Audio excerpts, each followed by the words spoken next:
Assalamualaikum warahmatullahi wabarakatuh. Hari ini kita lanjut kimia dengan bahasan larutan asam dan basa. Oke, langsung kita bahas saja ya. Silahkan dibuka bukunya tentang larutan asam dan basa di bab 5. Oke, larutan asam basa. Berarti tadi dari kata larutan, asam, dan juga basah. Oke, pertama larutan. Larutan itu adalah suatu yang memiliki pelarut dan terdapat zat terlarut. Jadi kalau nggak ada pelarut, berarti dia bukan larutan. Kalau nggak ada zat terlarutnya juga bukan larutan. Jadi larutan itu harus ada pelarutnya dan harus ada zat terlarutnya. Oke, kemudian asam. Asam itu pada umumnya kalau di pelajaran SMP ya atau di pelajaran sebelumnya, asam itu adalah suatu zat yang umumnya itu berasa asam. Nah, sedangkan basa itu suatu zat yang pada umumnya berasa pahit dan teksturnya itu licin. Nah, dalam kimia banyak asam dan basa. Nah, apakah untuk mengetahui dia asam atau dia basa, apakah harus kita rasakan? Nggak kayak gitu. Jadi kalau semua harus dirasakan, ada kemungkinan bakal keracunan ya kan. Kalau menentukan oh dia ini asam atau basa ya, oh dicipin aja dulu. Kalau dia asam berarti kalau rasanya asam berarti dia asam. Kalau rasanya pahit berarti dia basa. Oke, nggak kayak gitu. Nah, ternyata para ahli mengemukakan teori-teorinya tentang teori asam basa. Nah, di sini ada tiga tokoh yang mengemukakan pendapatnya tentang teori asam basa. Oke, kita mulai saja. Pertama, teori asam basa menurut Arrhenius. Di mana Arrhenius ini berpendapat bahwa asam itu adalah suatu zat yang jika dilarutkan ke dalam air akan menghasilkan ion hidrogen atau H+. Ingat, dilarutkan ke dalam air. Jadi kalau Arrhenius membahasnya hanya apabila dilarutkan dalam air. Jika bukan air, dia tidak bisa. Jadi harus dilarutkan dalam air, dia akan menghasilkan H+. Berarti itu bersifat asam.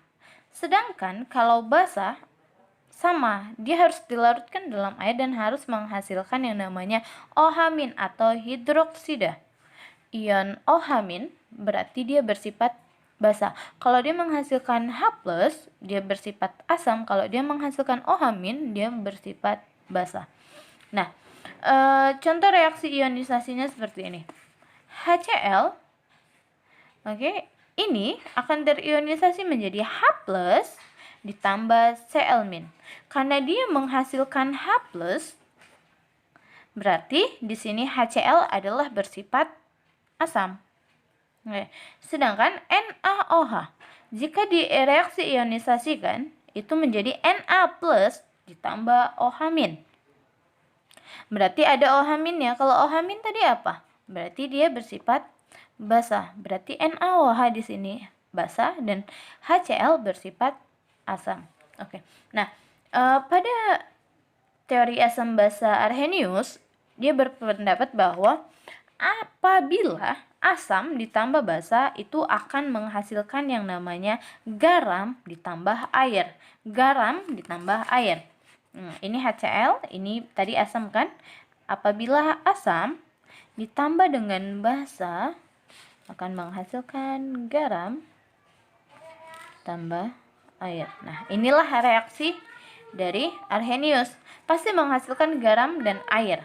Itulah pendapat Arrhenius. Nah, selanjutnya adalah teori asam basa menurut Bronsted dan Lowry. Oke, nah menurut mereka asam itu adalah donor. Donor itu apa? Pemberi.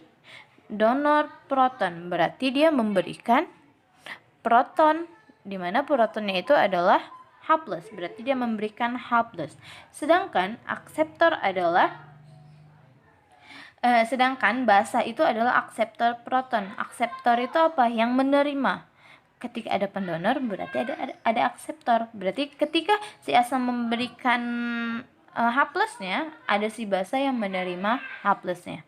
Oke, nah langsung aja ke contoh. Oke, bedanya teori asam basa Bronsted-Lowry dengan Arrhenius. Kalau Arrhenius, reaksi asam tambah basa akan menghasilkan yang namanya garam tambah air. Oke, lanjut ke contohnya. Kalau tadi asam basa menurut Arrhenius, asam tambah basa itu akan menghasilkan garam tambah air. Nah, kalau menurut Bronsted dan Lowry ini, apabila asam ditambah basa, dia akan menghasilkan yang namanya asam basa konjugasi. Asam basa konjugasi. Itulah reaksi ini. Kalau menurut Bronsted-Lowry. Oke, masuk ke contoh. Contohnya HCl. Oke, contohnya HCl ditambah H2O menghasilkan H3O plus ditambah Cl-. Oke. Nah, di sini HCl memberikan H plusnya kepada H2O sehingga menghasilkan reaksi yang namanya H3O plus. Nah, berarti kalau si HCl telah memberikan H plusnya kepada H2O, berarti dia kekurangan H plus kan? Berarti dia akan menghasilkan Cl-. Oke. Nah, di antara HCl dan H2O, siapakah di sini yang memberikan H plusnya atau sebagai donor proton? HCl atau H2O? HCl, karena di hasilnya dia menjadi Cl-. Berarti dia mengalami pengurangan H plus. Berarti HCl di sini adalah yang berperan sebagai asam. Oke, berarti di sini HCl bersifat sebagai asam. Kalau HCl berperan sebagai asam, berarti yang berperan sebagai basa adalah H2O karena dia menerima H plus. Berarti di sini H2O adalah basa. Oke. Nah, pasangan dari HCl itu adalah Cl- karena dialah yang mengalami melepaskan H plusnya ya kan. Nah, berarti di sini pasangan HCl ini kita buat ya. Pasangan HCl itu adalah si Cl-. Nah, apa peran si Cl- di sini? Peran Cl- adalah basa. Ketika di sini asam berarti di sini perannya basa.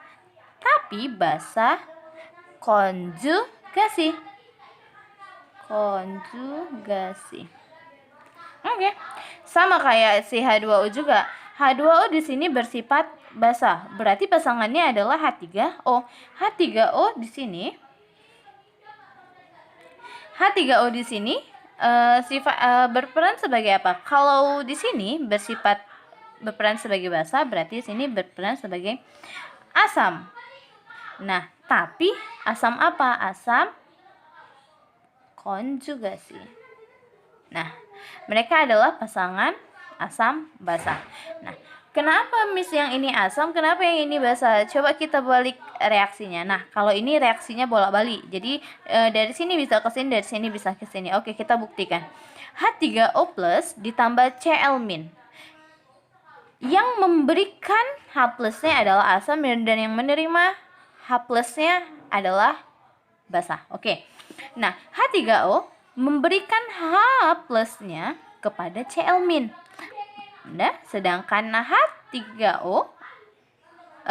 Cl- menerima H plusnya. Nah, tengok reaksi di sebelah kiri.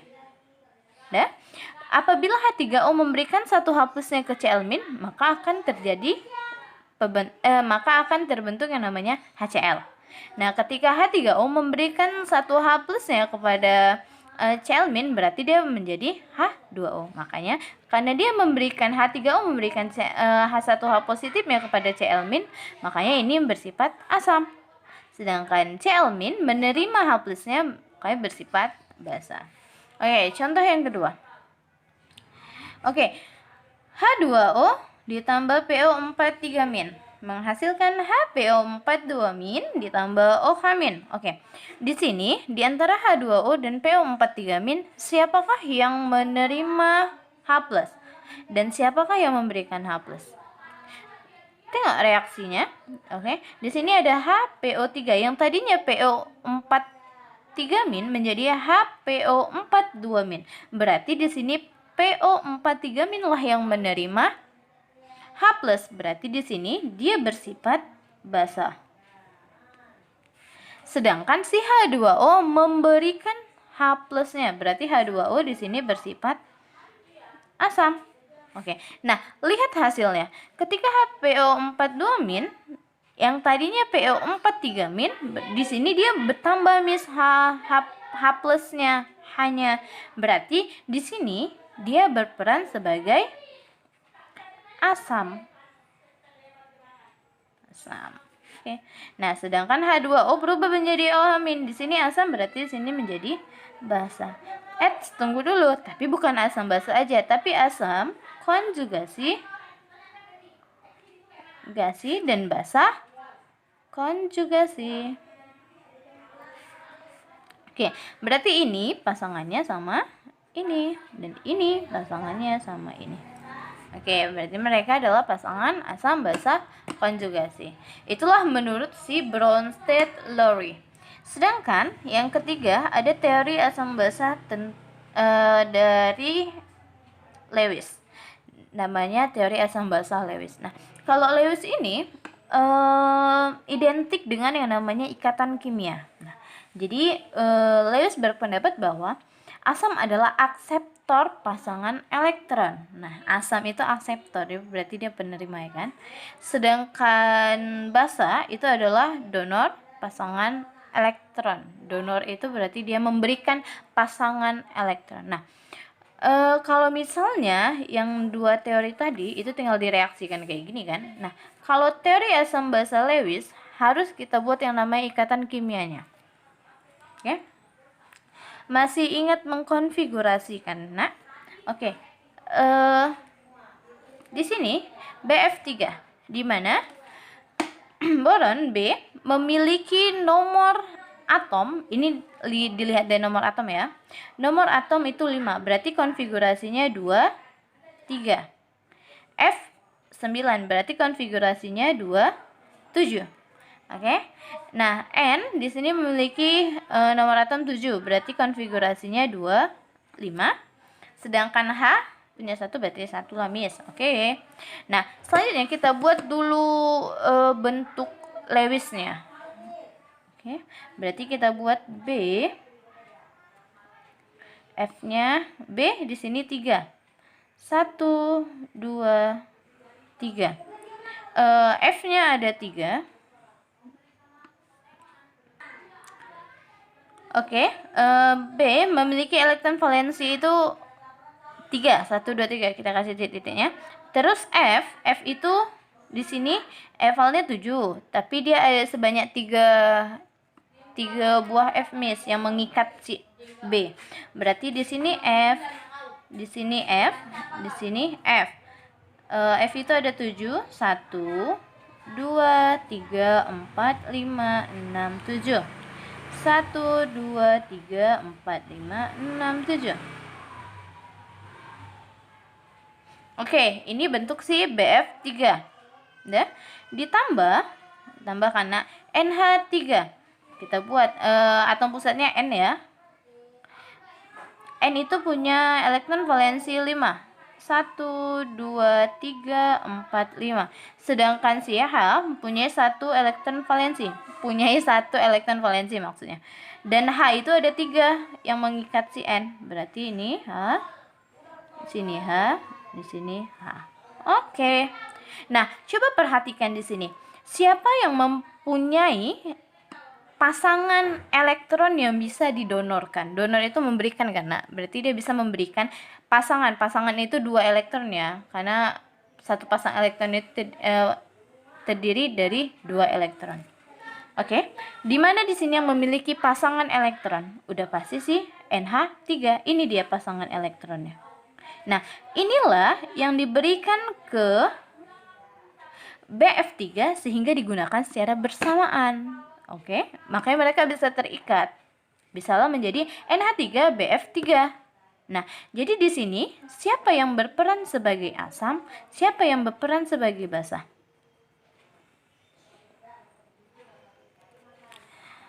Siapa yang berperan sebagai asam? Siapa yang memberikan pasangan elektron? NH3. Berarti NH3 di sini bersifat basa.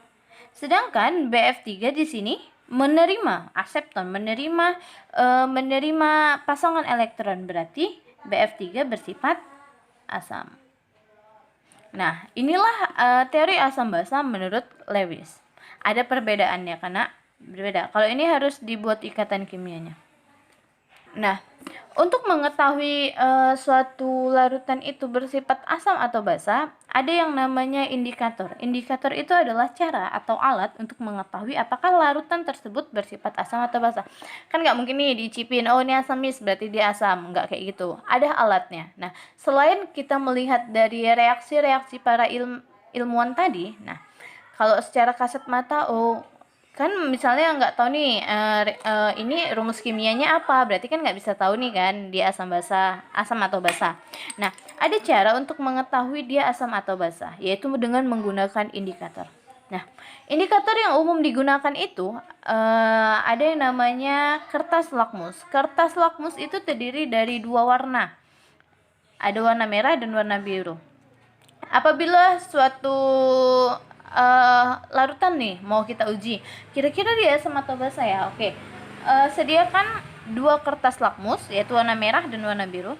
Ketika kamu ingin menguji larutan itu, tetesi larutannya ke atas kertas lakmus. Yang pertama kertas merah dan kertas biru. Ketika kertas lakmus merah tetap merah, berarti dia bersifat asam. Ketika kertas lakmus merah berubah menjadi biru, berarti larutan tersebut bersifat basah. Nah, reaksi terhadap kertas lakmus biru gimana, Miss? Ketika lakmus biru ditetesi suatu larutan, kalau dia bersifat asam, lakmus biru itu akan berubah menjadi merah. Sedangkan kalau dia bersifat basah, dia tetap biru. Kalau kertas lakmusnya tetap biru, berarti dia bersifat basah. Nah, inilah indikator-indikator yang umum digunakan. Tapi ada beberapa indikator alami. Alami itu maksudnya apa, Miss? Didapat dari alam. Didapat dari kehidupan kita sehari-hari, banyak di sekitar kita.